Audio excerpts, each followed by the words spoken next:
الحمد لله رب العالمين والصلاة والسلام على خاتم النبيين وعلى آله الطيبين وأصحابه المهديين وعلماء أمته المحققين وأولياء ملته الواصلين علينا معهم أجمعين. أما بعد فأعوذ بالله السميع العليم من الشيطان اللعين الرجيم. بسم الله الرحمن الرحيم. وعهدنا إلى إبراهيم وإسماعيل أن طهرا بيتي للطائفين والعاكفين والركع السجود. صدق الله مولانا العظيم. إن الله وملائكته يصلون على النبي يا أيها الذين آمنوا صلوا عليه وسلموا تسليما. اللهم صل على محمد وعلى آل محمد كما صليت على إبراهيم وعلى آل إبراهيم إنك حميد مجيد. اللهم بارك على محمد وعلى آل محمد كما باركت على إبراهيم وعلى آل إبراهيم إنك حميد مجيد. الصلاة والسلام عليك يا سيدي يا رسول الله وعلى آلك وأصحابك يا نبي الله. الصلاة والسلام عليك يا سيدي يا شفيع المذنبين وعلى آلك وأصحابك يا خاتم المعصومين. رب اشرح لي صدري ويسر لي أمري واحلل عقدة من لساني يفقهوا قولي. اللهم نور قلوبنا بالقرآن وزين أخلاقنا بالقرآن ونجنا من النار بالقرآن وأدخلنا في الجنة بالقرآن. اللہ رب العزت کی حمد و ثنا اور آقا کریم صلی اللہ تعالی علیہ وآلہ وسلم کی بارگاہ ناز میں درود و سلام کا نذرانہ پیش کرنے کے بعد آپ تمامی احباب کو السلام علیکم ورحمۃ اللہ وبرکاتہ.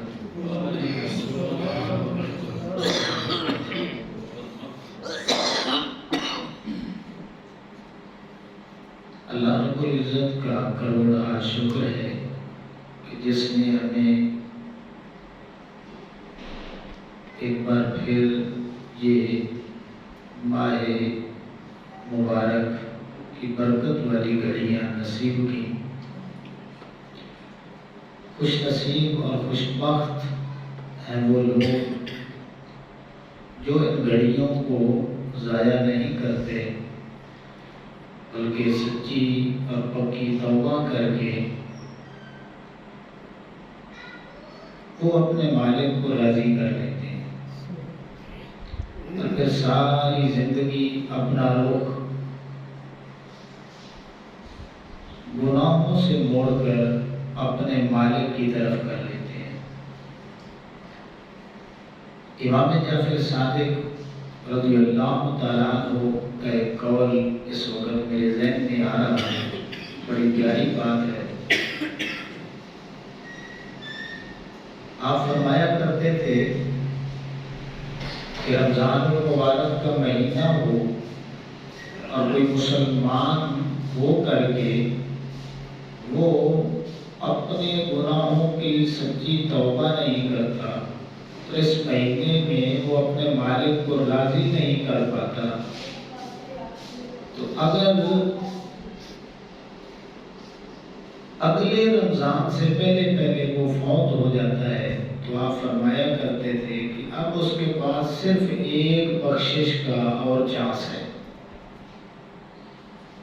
جو قیمتی لمحات تھے، بخشش کے لمحات تھے، اب اس نے وہ ضائع کر دیے.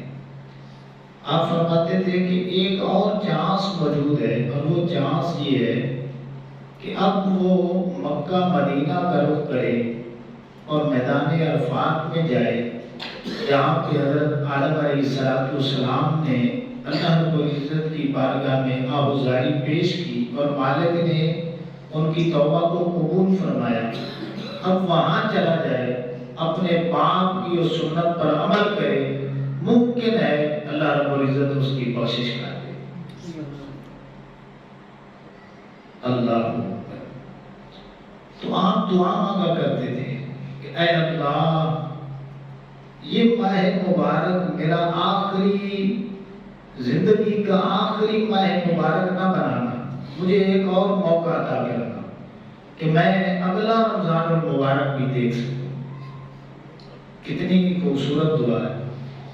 اور پھر یہ بھی ساتھ مانگا کرتے تھے کہ اے مالک، اگر تو نے لکھ دیا ہے، میری موت لکھ دی ہے، تو پھر میں دعا کرتا ہوں کہ اے مالک مجھے مرحومین میں شامل کر لینا.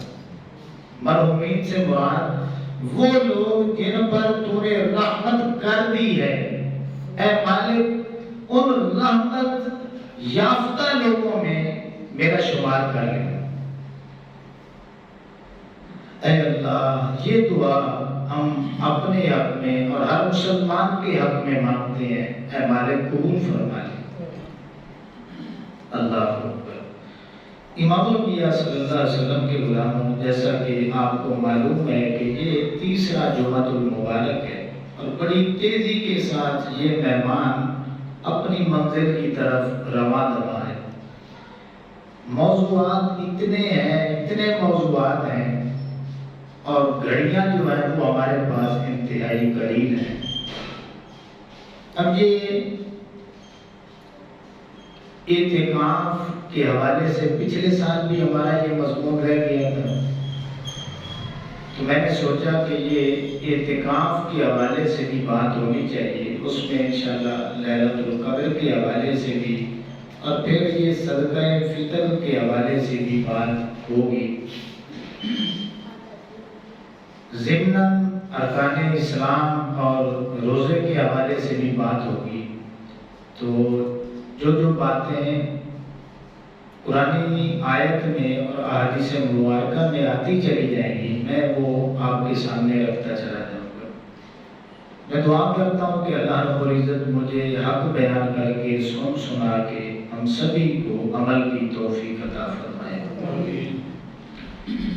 سب سے پہلے ہم قرآنی آیہ کریمہ پہلے پارے کی اور قدم رکوع میں یہ آیہ کریمہ موجود ہے. اللہ فرماتا ہے وَعَهِدْنَا إِلَىٰ إِبْرَاهِيمَ وَإِسْمَاعِيلَ، کہ ہم نے ابراہیم علیہ السلام اور اسماعیل علیہ السلام سے یہ وعدہ لیا. کون سا؟ اَطَّهِرَ بَيْتِيَ، کہ آپ دونوں نے، باپ بیٹا دونوں نے میرے گھر کو صاف ستھرا رکھنا ہے. لِلطَّائِفِينَ، طواف کرنے والوں کے لیے، وَالْعَاكِفِينَ، اور اعتکاف کرنے والوں کے لیے، وَالرُّكَّعِ السُّجُودِ، رکوع کرنے والوں اور سجدہ کرنے والوں کے لیے. امام الانبیاء صلی اللہ علیہ وسلم کے غلاموں، یہ بات اللہ رب العزت نے ابراہیم علیہ السلام اور اسماعیل علیہ السلام کے حوالے سے ارشاد فرمائی. ایک بات تو ہمیں قرآنی آیت سے بالکل واضح سمجھ میں آ رہی ہے کہ نماز جو ہے نا، نماز یہ ایسی عبادت ہے جو پہلی امتوں پر بھی فرض تھی. پہلی امتیں بھی رکوع کیا کرتی تھی، سجدہ کیا کرتی تھی. وہ جو عبادت تھی اس میں رکوع بھی تھا، سجدہ بھی تھا، طواف بھی عبادت ہے. تو اس امت میں بھی لوگ اللہ کے گھر کا طواف کیا کرتے تھے. اور پھر اعتکاف، جس طرح نماز عبادت ہے، روزہ عبادت ہے، زکوٰۃ عبادت ہے، حج عبادت ہے، دیگر اعمال صالحہ عبادت ہے، اسی طرح بلا مبالغہ اعتکاف بھی اسی طرح ہی اللہ رب العزت نے عبادت قرار دی ہے. اب یہ ذہن میں رکھیں کہ ضمن ایک بات یہ بھی ہے کہ اللہ کے گھر کی صفائی رکھنا، اسے پاک رکھنا، نماز پڑھنے والوں کے لیے، عبادت کرنے والوں کے لیے، یہ اللہ رب العزت نے ڈیوٹی کن لوگوں کی لگائی؟ نبیوں کی. تو اللہ کے گھر کو پاک رکھنا، صاف رکھنا، اس کا خیال رکھنا، یہ نبیوں والا کام ہے. اللہ اکبر. اب دوسری آیت کریمہ جو 17واں پارہ اور 11ویں رکوع میں موجود ہے، اللہ فرماتا ہے کہ وَإِذْ بَوَّأْنَا لِإِبْرَاهِيمَ مَكَانَ الْبَيْتِ، کہ جب ابراہیم علیہ السلام کو ہم نے بیت اللہ کی جگہ بتا دی کہ اس جگہ پہ میرا گھر تعمیر آپ نے کرنا ہے، اللہ تشرک بی شیئا. تو پھر میں نے ایک حکم بھی جاری کیا کہ اب یہ گھر میرا ہے تو اس میں عبادت صرف میری ہوگی. وَطَّهِّرْ بَيْتِيَ، اللہ فرماتا ہے کہ اے ابراہیم علیہ السلام، آپ نے میرے گھر کو صاف رکھنا ہے. لِلطَّائِفِينَ، طواف کرنے والوں کے لیے، وَالْقَائِمِينَ، اور قیام کرنے والوں کے لیے، وَالرُّكَّعِ السُّجُودِ، رکوع اور سجدہ کرنے والوں کے لیے آپ نے میرے گھر کو صاف رکھنا ہے. اللہ. تو امام الانبیاء صلی اللہ علیہ وسلم کے غلاموں، اللہ کے گھر کا خیال رکھنا یہ نبیوں کی سنت ہے. اور آپ کو پتہ ہے کہ اللہ رب العزت کے جتنے بھی نبی ہیں، اللہ نے انہیں ابدی زندگی عطا فرما دی ہے. جس طرح ہمارا معاملہ ہے نا کہ ہم مرتے ہیں تو یہ اعزاز ممکن ہے کسی کو نصیب ہو یا نہ ہو، کوئی گارنٹی نہیں ہے.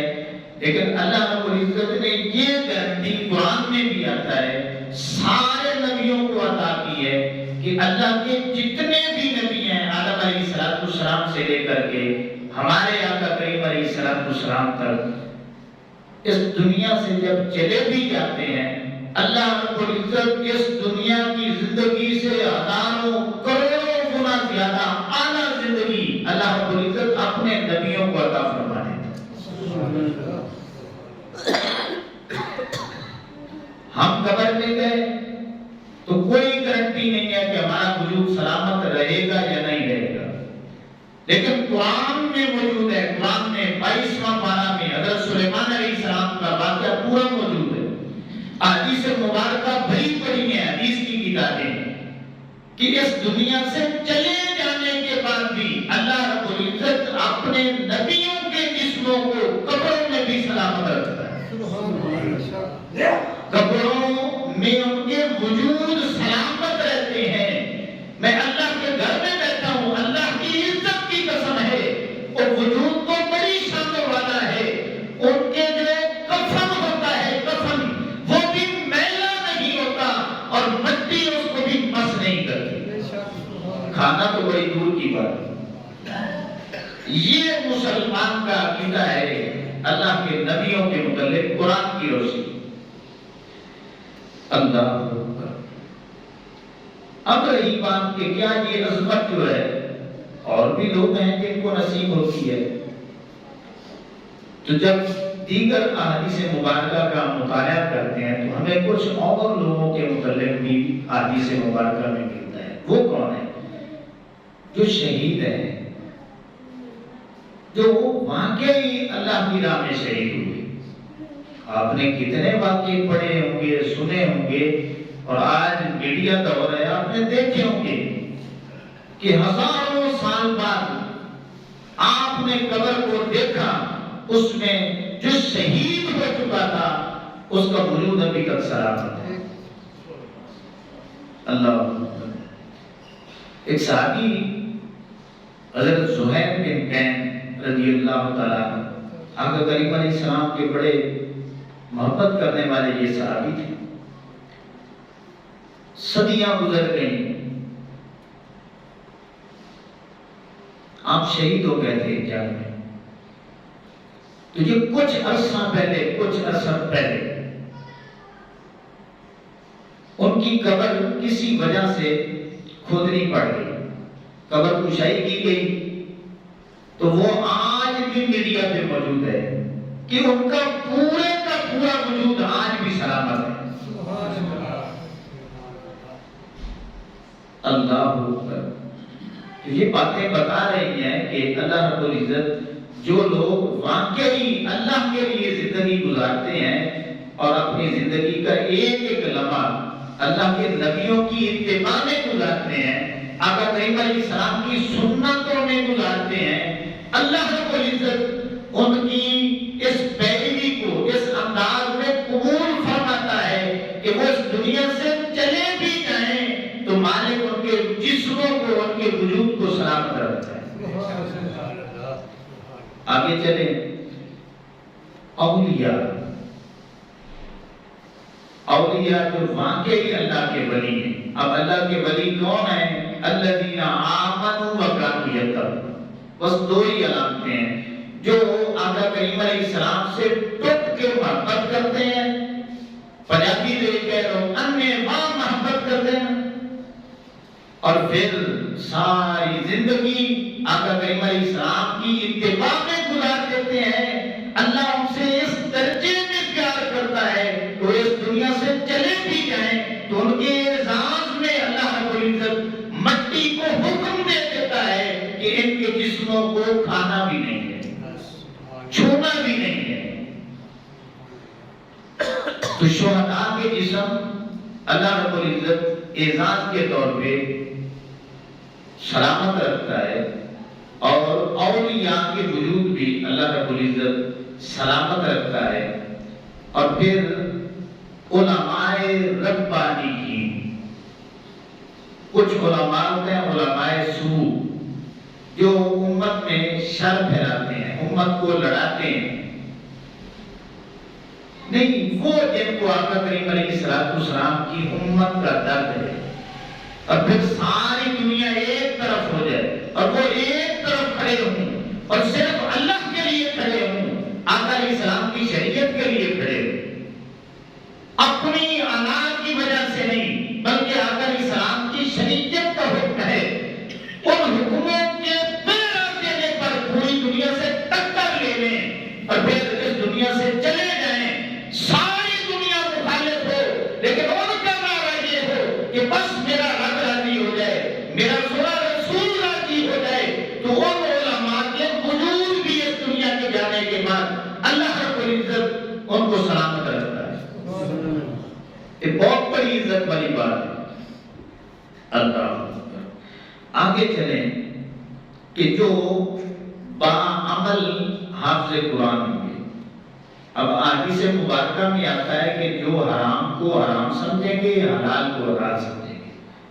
یہ نہیں ہے کہ نام کے حافظ ہیں، قرآن بھی یاد کوئی نہیں، اور پھر جو اللہ ماشاءاللہ وفات کی صورت حال ہے کہ عمل تو بالکل ہی نہیں، ماں باپ جو حفظ کروا لیتے ہیں نا غلطی سے، وہ بعد میں پچھتا رہے ہوتے ہیں کہ اس سے نہ کرواتے تو اچھا تھا، کیوں؟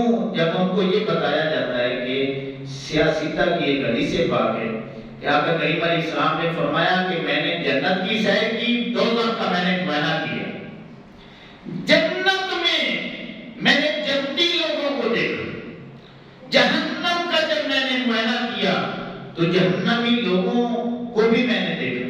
تو میں نے جبریل علیہ السلام سے پوچھا، ہے جبریل بتا تو صحیح کہ جہنم میں سب سے بڑا عذاب کن لوگوں پہ ہوتا ہے؟ اس سے اوپر کسی پہ عذاب نہ ہو۔ میری کلمہ پڑھنے والی امت میں کافروں کی بات نہیں ہو رہی کہ میرا کوئی کلمہ پڑھتا ہو اور سب سے بڑا عذاب اسے ہو رہا ہو تو اس کی غلطی کون سی؟ آقا کریم علیہ السلام کو جبریل علیہ السلام نے بتایا کہ یا رسول اللہ صلی اللہ علیہ وسلم، آپ کے کسی امتی نے قرآن کی کچھ آیات زبانی یاد کی اور پھر اسے بھلا دیا، پھر اس کو قدر ہی نہیں ہے کہ یہ اللہ کا کلام ہے، میں نے اسے یاد کیا ہے، میں نے اسے سینے میں محفوظ رکھنا ہے۔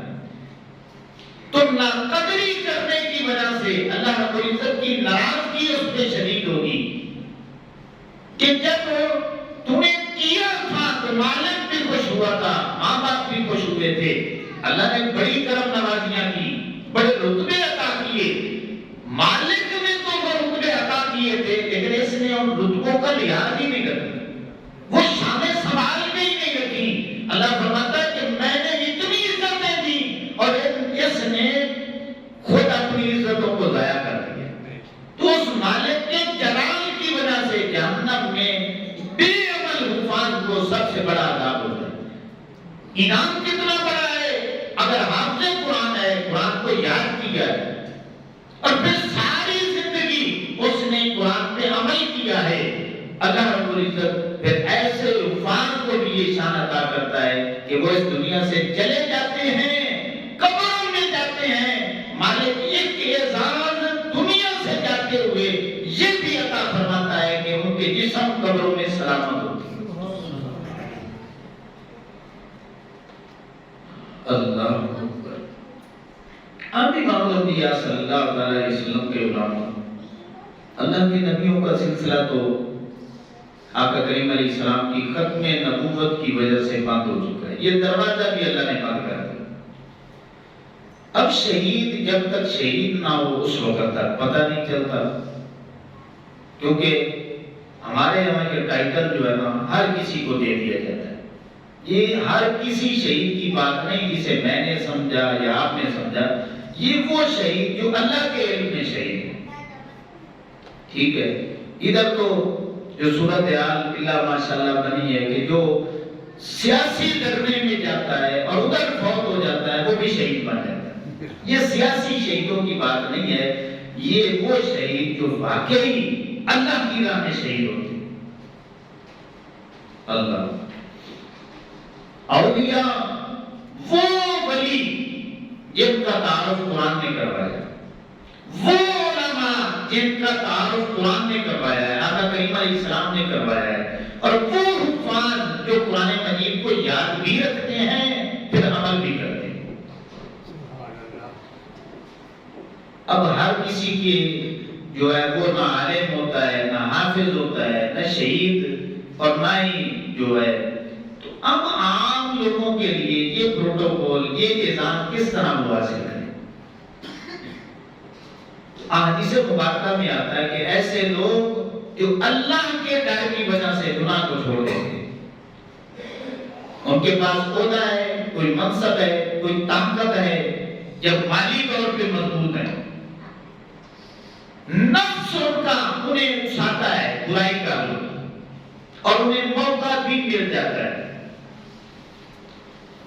تو موقع ملنے کے باوجود صرف اللہ سے ڈر کر اگر وہ گناہ چھوڑ دیتے ہیں، صاف لفظوں میں وہ زنا چھوڑ دیتے ہیں، کس بات کی وجہ سے؟ کہ میرے رب کا حکم ہے، یہ بہت بڑا گناہ، اللہ کا خوف غالب آ جاتا ہے اور وہ یہ گناہ چھوڑ دیتے ہیں، تو ان لوگوں کے اعزاز میں بھی اللہ رب العزت یہ ان کے وجود جو ہیں، ان کے جو جسم ہے وہ قبروں میں سلامت رکھتا ہے کہ میرے بندوں نے میری خاطر زنا چھوڑ دی۔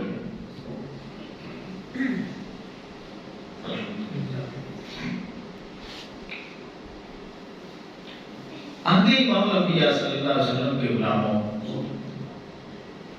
اب کتنے ایسے ہوں گے جن کو موقع ہی نہیں ملا، چھوڑنا تو بڑی دور کی بات ہے، تو پھر عام عوام کس طرح یہ رتبہ حاصل کرے؟ کثرت سے آقا کریم علیہ السلام پہ درود و سلام جو بھیجتا ہے نا، فرائض کی پابندی کے بعد، فرائض کی پابندی کرے، نافرمانی نہ کرے، کثرت سے درود پاک پڑھتا رہے، اللہ رب العزت آقا کریم علیہ السلام کے درود و سلام کی برکت سے اس بندے کو بھی یہ اعزاز عطا فرما دیتا ہے۔ یہ میں کیوں بات کر رہا ہوں کہ یہ اعزاز آپ بھی حاصل کر سکتے ہیں، میں بھی حاصل کر سکتا ہوں کہ فرائض کی پابندی کریں، درود و سلام کی کثرت کریں۔ اب ہماری مرضی ہے کہ ہم یہ سودا ہمیں کرنا چاہیے یا نہیں کرنا چاہیے، ہر مسلمان کو کرنا چاہیے۔ آگے چلیں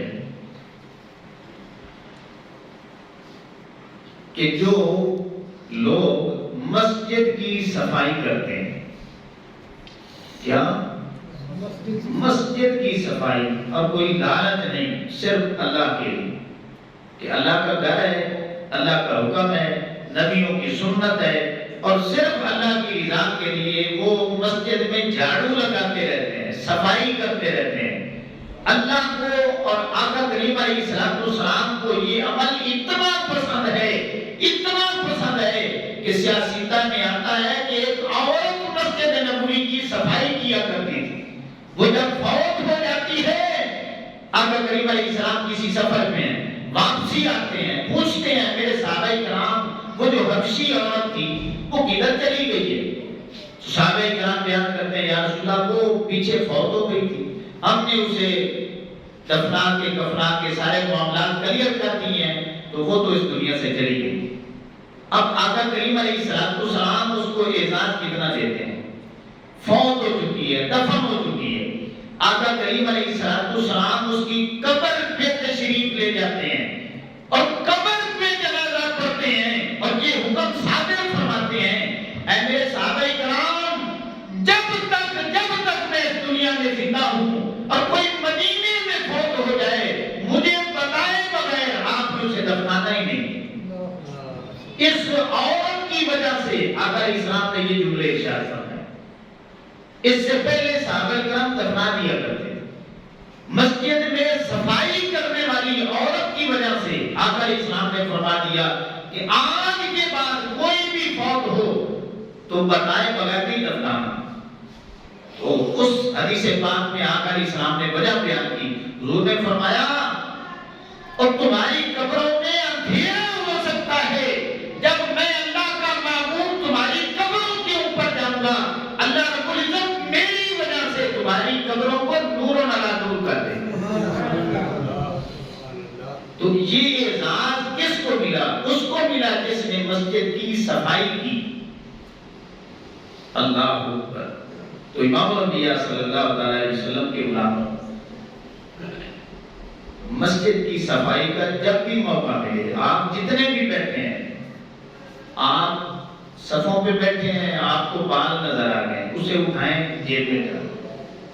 کوئی چھوٹی موٹی چیز نظر آ گئی ہے، آپ کے سامنے پڑی ہے، آپ اٹھائیں، جیب میں ڈالیں، پیر آپ پھینکیں۔ اتنا تو کر سکتے ہیں، جس کے پاس موقع ہے صفائی کر دے۔ خود نہیں کر سکتا، جس کی ڈیوٹی لگی ہوئی ہے، کسی کو بندہ تو اس کو بندہ اس کی خدمت کر دیتا ہے، تو آپ کو اجر مل جائے گا کہ کام میرا تھا، ڈیوٹی میری تھی، میں نے بھی کلمہ پڑھا ہے، تو اب میرے پاس اتنا وقت نہیں ہے، چلو جو کرتا ہے نا اس کی خدمت کر دیں۔ اللہ کی عزت کی قسم ہے، آپ کا نام بھی لکھا جائے گا کہ اس نے بھی صفائی کر دی۔ اللہ تو امام الانبیاء صلی اللہ علیہ وسلم کے غلاموں، اب یہ جو ہے کریمہ ہے، اس میں صفائی کے حوالے سے اور پھر اعتکاف کے حوالے سے اللہ رب العزت نے ارشاد فرمایا کہ صفائی رکھنی ہے اعتکاف کرنے والوں کے لیے۔ اعتکاف کسے کہتے ہیں؟ اعتکاف یہ ہے کہ اللہ رب العزت کی قربت حاصل کرنے کے لیے، اللہ کی رضا حاصل کرنے کے لیے اللہ کے گھر میں عبادت کی نیت سے مقررہ وقت تک ڈیرا جما لینا، خیمے لگا لینا اور پوری اس ٹائمنگ میں لوگوں سے دور ہو کر کے اللہ کا ہو جانا، اسے اعتکاف کہتے ہیں۔ اللہ اکبر۔ اب یہ قرآن مجید میرے سامنے ہے، میں اوپر سے آپ کو پڑھ کے یہ سناتا ہوں کہ ایک لفظ بولا جاتا ہے رہبانیت۔ پہلی جتنی بھی امتیں گزری ہیں نا، ان میں نماز بھی موجود تھی، اگرچہ اس کی شکل کوئی اور تھی، روزہ بھی موجود تھا، اس کی شکل کوئی اور تھی، یعنی ہماری سیم جو ٹائمنگ ہے اس طرح نہیں تھی۔ زکوٰۃ بھی تھی، حج بھی تھا، اعتکاف بھی تھا، طواف بھی تھا، ٹھیک ہے۔ یہ ساری عبادات مختلف شکلوں کے ساتھ پہلی ساری امتوں میں موجود تھی، قربانی بھی موجود تھی۔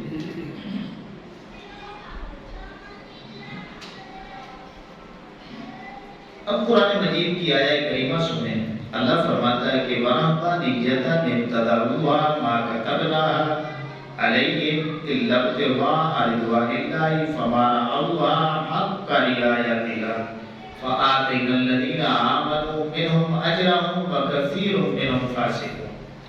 یہ 27ویں پارے کا آخری رکوع ہے۔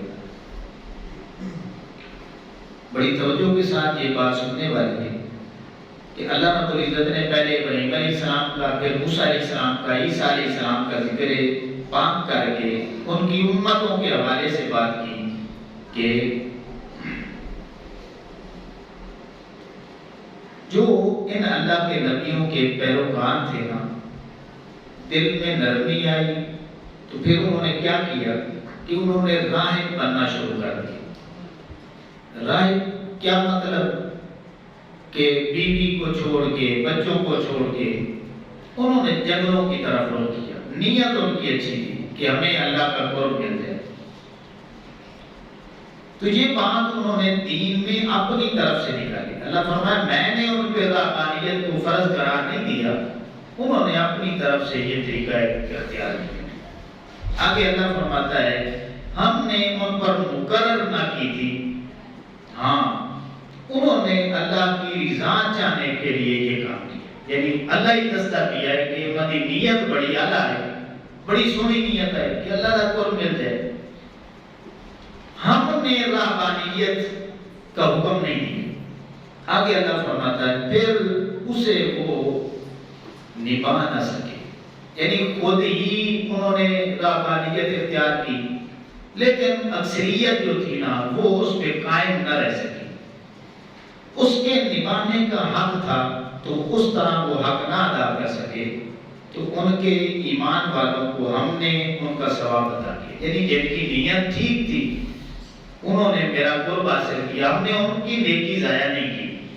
لیکن اللہ فرماتا ہے وَكَثِيرٌ مِّنْهُمْ فَاسِقُونَ، ان میں سے بتیرے جو تھے وہ فاسق تھے۔ اب پہلی امتوں میں بھی اللہ کا قرب حاصل کرنے کے لیے وہ جنگلوں کا رخ کیا کرتے تھے۔ وقت گزرتا رہا اور نبی آتے رہے، شریعتیں بدلتی رہیں، آقا علیہ السلام کا زمانہ آ جاتا ہے تو اللہ رب العزت نے اس کو فرض قرار نہیں دیا۔ اب یہ انسان کی طرف تھی، اللہ نے اپنے فضل سے کرم نوازی کی اور یہ اعتکاف جو ہے وہ آقا کریم علیہ السلام کی سنت بنا دی۔ اللہ جانتا تھا کہ پہلی امتوں کے لوگ اس کو نہیں نبھا سکے، تو ان کے دل کی کتنے لوگوں کے طرف ہوگی مالک کوئی ایسا ذریعہ تو بناتا نا کہ ہم تیرے لیے اس جگہ پہ چلے جاتے، عبادت کرتے، تجھے راضی کرتے تھوڑے وقت کے لیے۔ تو اللہ نے فرمایا میرے بندوں یہ طلب میری نہیں تمہاری طلب تھی، میں نے فرض قرار نہیں دی اس لیے کہ مجرم بنو علیہ السلام کی سنت بنا دی. 30 دنوں کا اعتکاف، 20 دنوں کا اعتکاف اور پھر 10 دنوں کا اعتکاف جو ہے وہ متواتر سنت بن گئی کہ اگر کوئی نہیں بیٹھتا پھر بھی گناہگار نہیں ہے، لیکن سنت بنا دی. جن کا یہ ذہن ہوگا، دل میں بات ہوگی، رجحان ہوگا کہ مجھے اللہ کی قربت ملے، مجھے اللہ رب العزت کی جو ہے وہ معیت نصیب ہو جائے، تو وہ 10 دنوں میں یہ اعتکاف بیٹھ جائے، میں اسے اپنی سنگت عطا کر دوں.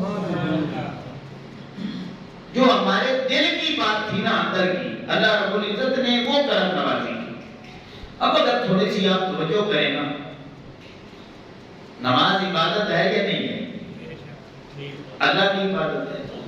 روزہ اللہ کی عبادت ہے یا نہیں ہے؟ زکات بھی اللہ کی عبادت ہے، حج بھی اللہ کی عبادت ہے، دیگر فرائض ہیں، واجبات ہیں، وہ اللہ کی عبادت ہے. کبھی آپ نے سوچا ہے کہ ایک رب ہے ہمارا، ایک رب ہے، لیکن عبادات کی مختلف شکلیں کیوں اس نے بنائی؟ ایک ہی عبادت بنا دیتا کہ صرف نمازیں پڑھو. مختلف عبادات کرنے سے جو شکلیں ہمارے پاس موجود ہیں، اللہ کی الوہیت میں بھی فرق نہیں آنا اور اللہ رب العزت کی بادشاہت میں فرق نہیں آنا، تو پھر کیوں عبادات کے مختلف طریقے جو ہیں وہ ہمیں عطا ہیں؟ جی ایک ہی عبادت ہوتی رہتی ہے. اور مزے کی بات بتائیں کہ حدیث مبارکہ میں آتا ہے کہ اللہ رب العزت نے جتنے بھی فرشتے پیدا کیے، ایک فرشتے کی اگر ڈیوٹی لگائیے نا ایک کی کہ تو نے قیام کرنا ہے، اب قیامت تک وہ کھڑا ہے، اللہ کی تسبیح کر رہا ہے، اس نے رکوع نہیں کرنا. دوسرے فرشتے کی ڈیوٹی لگائیے کہ تو نے صرف رکوع کرنا ہے، اب قیامت تک نہ اس نے قیام کرنا ہے نہ سجدہ کرنا ہے، وہ رکوع میں کھڑا ہے. ایک فرشتے کی اللہ نے ڈیوٹی لگائی کہ سجدہ کرو، اب وہ سجدے میں ہے، اس نے سارے ہی نہیں اٹھانا، نہ قیام کرنا ہے نہ رکوع کرنا ہے. اگر کسی فرشتے کی ڈیوٹی لگائی کہ میری تسبیح بیان کر، وہ سبحان اللہ پڑھ رہا ہے، اس نے کوئی اور کلمات پڑھنے ہی نہیں. اگر کسی کی ڈیوٹی لگائی الحمدللہ، کسی کی لگائی استغفر اللہ، کسی کی ڈیوٹی لگائی کہ اللہ اکبر پڑھنا ہے، تو بس وہ اللہ رب العزت کی تسبیحات کر رہے ہیں. اسی طرح ہو سکتا تھا کہ اللہ رب العزت ایک ہی عبادت ہمیں عطا کر دے. اللہ فرماتا ہے میرے بندو، جس طرح تم کھانا کھاتے ہو نا، کھانا کھاتے ہو، ایک کھانا کھاتے رہو، چاہے گوشت ہی کیوں نہ ہو، تو تمہارے وہ جو ہے نا اکتامٹ ہونے لگتی، منہ کو آنے لگتا ہے. گوشت بھی روزانہ کھاؤ تو تم تھک جاتے ہو، پھر چینج کرتے ہو. اللہ فرماتا ہے میرے بندو، یہ جو عبادات کی شکلیں مختلف بنائی ہیں نا، یہ میری ضرورت نہیں ہے میرے بندو، یہ تمہاری ضرورت ہے.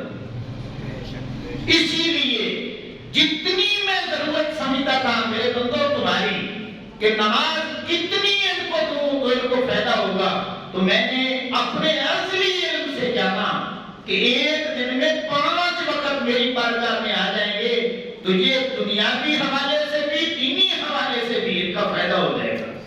تو میں نے ایک دن میں 5 بار نماز کو فرض پڑھا. اب سال کے بعد میرے بندوں کو جس چیز کی ضرورت تھی، میں نے روزے کی شکل میں اپنی عبادت بنا کے ان پہ فرض کرا دی. فائدہ بندوں کا. اللہ اکبر. تو جس چیز کی ضرورت سال میں ایک بار تھی، وہ بھی مقدار صاحب نصاب پر ایک خاص مقدار رکھ کے اللہ رب العزت نے 2.5% مقرر کی.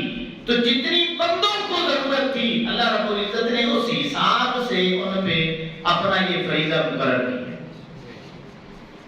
اسی طرح حج ہے، اسی طرح طواف ہے، اور اسی طرح اعتکاف ہے.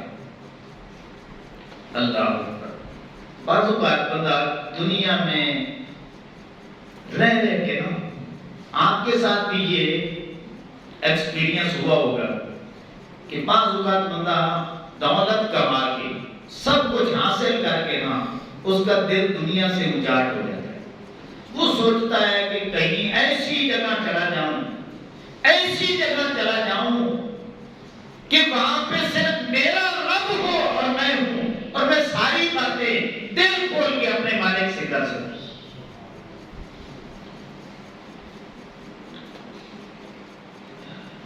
میرا ایک رشتہ دار ہے، وہ اسلام آباد میں جاب کرتا ہے، کسی آفس میں ہے۔ اس نے یہ 3-4 دن پہلے مجھے میسج کیا کہ میری 35,000 سیلری ہے دنیا دار، لیکن اللہ کے واسطے مجھے کوئی ایسی مسجد والی ڈیوٹی لگا دیں۔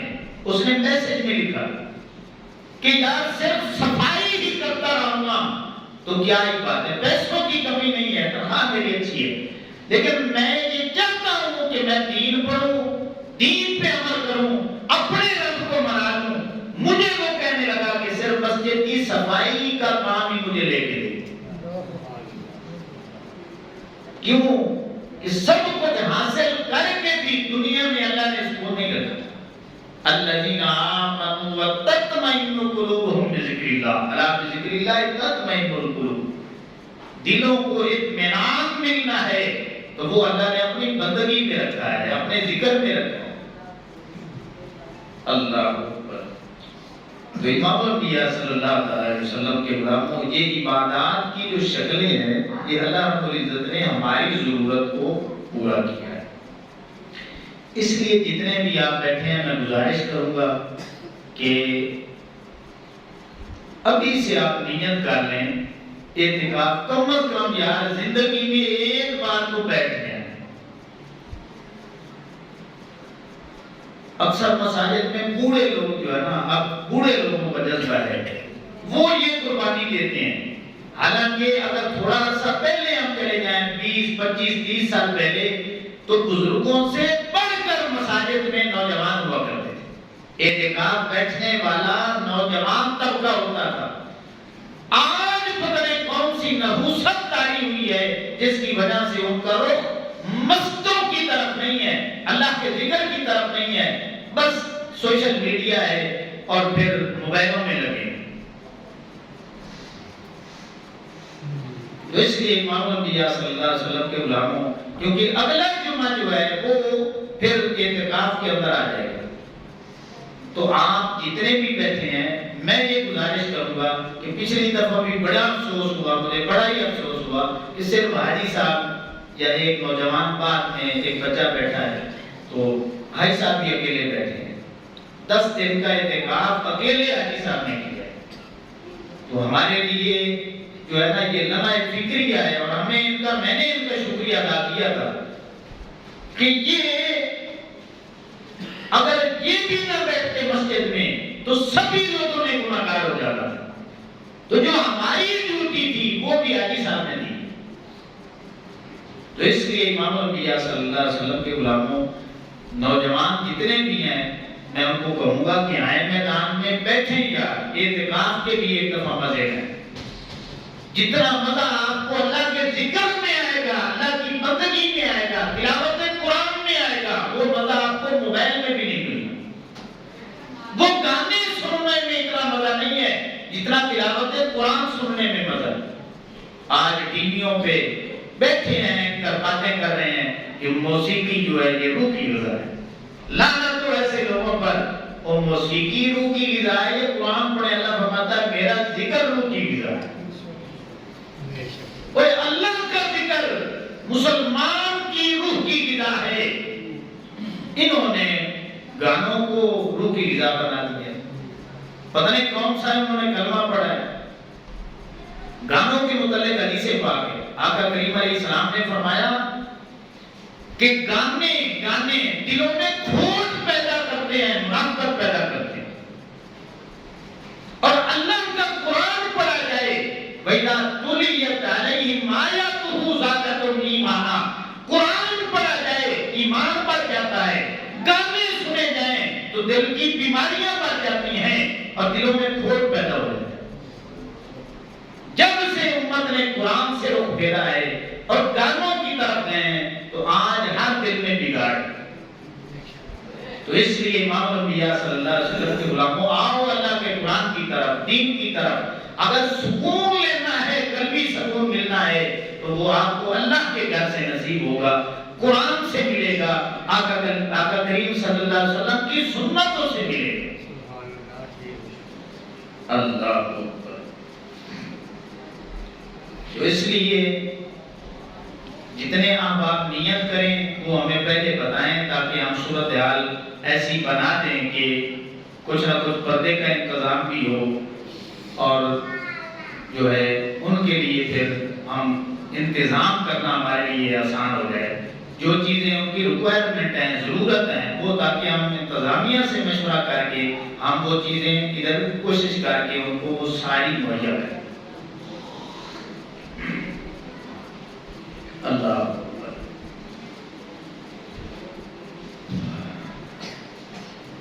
اب وقت بھی بالکل قریب ہے، آخری بات سن لیں، وہ یہ ہے کہ زندگی انتہائی مختصر ہے، جو بھی لمحہ ہمارا گزر رہا ہے نا، ہم موت کے قریب ہو رہے ہیں۔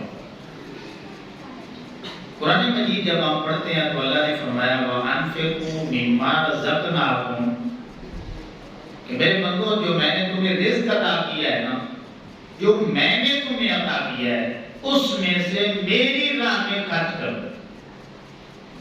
اب یہ قرآن مجید کا انداز ہے، اسلوب ہے کہ جہاں پہ بھی رزق کی بات کی نا اللہ رب العزت ہے، وہاں پہ یہ نہیں فرمایا اللہ نے کہ تمہارا رزق ہے اب میری راہ میں لگاؤ۔ اللہ نے فرمایا جہاں پہ بھی پڑھ کے دیکھیں، سورہ بقرہ کی ابتدائی آیات پڑھیں، الذین یؤمنون بالغیب وَيُقِیمُونَ الصَّلَاةَ وَمِمَّا رَزَقْنَاهُمْ يُنْفِقُونَ۔ ایمان والے وہ لوگ ہوتے ہیں جو غیب پر ایمان رکھتے ہیں، نمازوں کی پابندی کرتے ہیں، اور جو میں نے رزق دیا ہے اس میں سے وہ میری راہ میں خرچ کرتے ہیں۔ تو اس سے کیا پتہ چلا، جو کچھ بھی میرے اور آپ کے پاس موجود ہے اس کا حقیقی مالک کون ہے؟ سارے بولیں کون ہے؟ اللہ فرماتا ہے میرے بندو جب تم نے مانگ لیا ہے کہ وہ میرا ہے، اب میرا حکم ہے کہ میری بارگاہ میں میری راہ میں جو ہے وہ خرچ کرو۔ اگر 2.5% کا حساب لگے گا تو زکات بنے گی، اگر فصلوں پہ عشر کی باری آئے گی تو وہ بھی مقدار ہے 10%، 20% کے حساب سے۔ اور پھر اگر نفلی صدقات ہیں، اللہ فرمایا جتنا میں نے دیا ہے تو بھی اتنا لٹائے، تو پھر کیا ہی بات ہے۔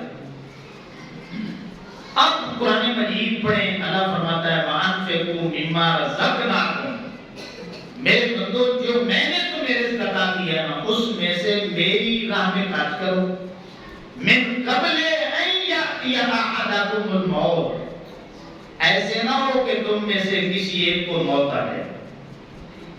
اب یہ سچی بات ہے، تم میں سے کسی کی موت واقع ہو جائے، پھر کیا ہوگا؟ اللہ رب العزت نے اگلے جہان کی بات ہمیں بتائی، فَيَقُولَ رَبِّ لَوْلَا أَخَّرْتَنِي إِلَىٰ أَجَلٍ قَرِيبٍ، پھر وہاں جا کے تمہیں کیا کہنا ہے؟ میرے اللہ ایک موقع اور دے دے، ایک موقع دے دے، میں دنیا جاواں گا، کروں گا کی فَأَصَّدَّقَ وَأَكُن مِّنَ الصَّالِحِينَ، اور تیری راہ میں میں بڑا ہی صدقہ و خیرات کر کے آواں گا۔ یا اللہ ایک موقع دے دے، تیرے نیک بندے بھی ہو گئے ہوں۔ یہ قرآن ہے، مرنے تو بعد بھی تمہاری میری حالت اللہ نے جان دی۔ اگر چاہتے ہو میرے بندے بخیل نہیں ہوتے، چاہتے ہو میرے بندے میں تمہارا شمار ہو جائے، پھر کی کرو؟ اللہ فرماتا ہے میں نے من لیا نا رزق میرا ہے، میں حکم دینا پیا کہ میری راہ دے وچ لٹاؤ، اس تو پہلے کہ موت آ جائے۔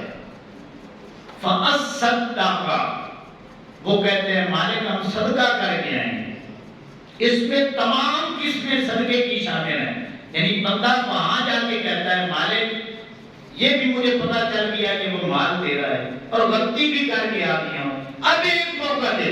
اب قرآن پڑھیں، اللہ فرماتا ہے وَلَن يُؤَخِّرَ اللَّهُ نَفْسًا إِذَا جَاءَ أَجَلُهَا، میرے بندے قرآن نہیں پڑھا، جگہ جگہ میں نے کہا تھا مرنے کے بعد ایک لمحہ بھی پھر میں نے تمہیں موقع نہیں دینا، تو نے وہ موقع ضائع کر دیا ہے۔ جب لٹانے کی باری تھی تو وکیل بنا رہا ہے، اب موقع نہیں ملے گا۔ تو امام الانبیاء صلی اللہ علیہ وسلم کے غلاموں، اللہ نے آج ہمیں یہ موقع عطا کیا ہے، یقین جانے یہ موقع غنیمت ہے، ضائع کرنے والا نہیں ہے۔ یہ مدرسہ بن رہا ہے اور آپ نے بنانا ہے، آپ کا ہے، آپ کا یہ مدرسہ ہے۔ اور الحمدللہ میں سبھی کی تعریف اس معاملے میں کروں گا کہ پچھلے سال بھی آپ لوگوں نے ایک جمعے پہ کم و بیش 1 لاکھ کے قریب رقم جو ہے آپ لوگوں نے جمع کروائی۔ پھر بعد میں عید پہ کم و بیش 40,000 کے قریب پیسے ہوئے اور وقتاً فوقتاً دیگر احباب بھی جمع کرواتے رہے۔ تو تقریباً حاجی ریاست صاحب کے پاس 3 لاکھ روپے اس وقت جمع ہے، لیکن لنٹر کے لیے ضرورت ہے 12 لاکھ کی، کم و بیش 10 سے 12 لاکھ۔ تو وہ کسی باہر کے بندے نے جمع نہیں کروانا ہے، یہ کام ہم نے کرنا ہے اور ہمارے لیے ہے، ہماری بچیاں ادھر پڑھنی ہیں۔